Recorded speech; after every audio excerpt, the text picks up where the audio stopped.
कृषी मंत्री माणिकराव कोकाटे यांचा विधान परिषदेत मोबाईलवर रम्मी खेळतानाचा व्हिडिओ आमदार रोहित पवार यांनी सोशल मीडियावर शेअर केल्यानंतर अखिल भारतीय छावा संघटनेने तीव्र प्रतिक्रिया व्यक्त केली आहे। माणिकराव कोकाटे यांच्या राजीनाम्याची मागणी करणाऱ्या छावा संघटनेच्या कार्यकर्त्यांना राष्ट्रवादीच्या कार्यकर्त्यांनी तुफान मारहाण केली।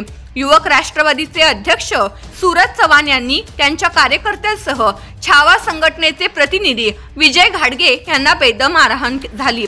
राष्ट्रवादी शरद पवार गटाचे प्रदेशाध्यक्ष सुनील तटकरे काल 20 जुलै लातूर येथे कार्यकर्ता संवाद मेळाव्यासाठी आले होते। त्यानंतर पत्रकार परिषदेला ते संबोधित करत होते।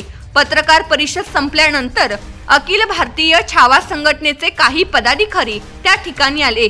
सभागृहात गेम खेळणाऱ्या कृषी मंत्र्यांना पदावर राहण्याचा अधिकार नाही याबाबत त्यांनी निवेदन दिले।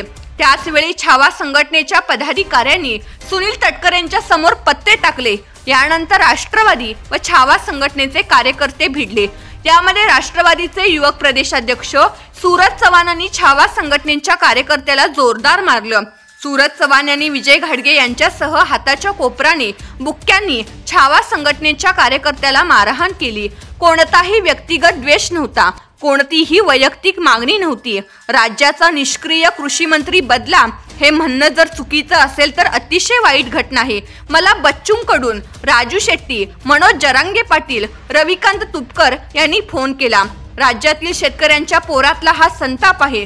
राष्ट्रवादीची जी सत्तेची मस्ती आहे ती मस्ती शेतकऱ्यांची पोरं परतवल्याशिवाय राहणार नाहीत। शेतकऱ्यांच्या बाबतीत चुकीची भूमिका मांडणारा कृषी मंत्री भेटला आहे, त्याबाबत आम्ही बोलायचं नाही का? असे गुंड सांभाळाल तर राष्ट्रवादी रसातळाला जाईल, असं विजय घाडगे यांनी म्हटलं आहे।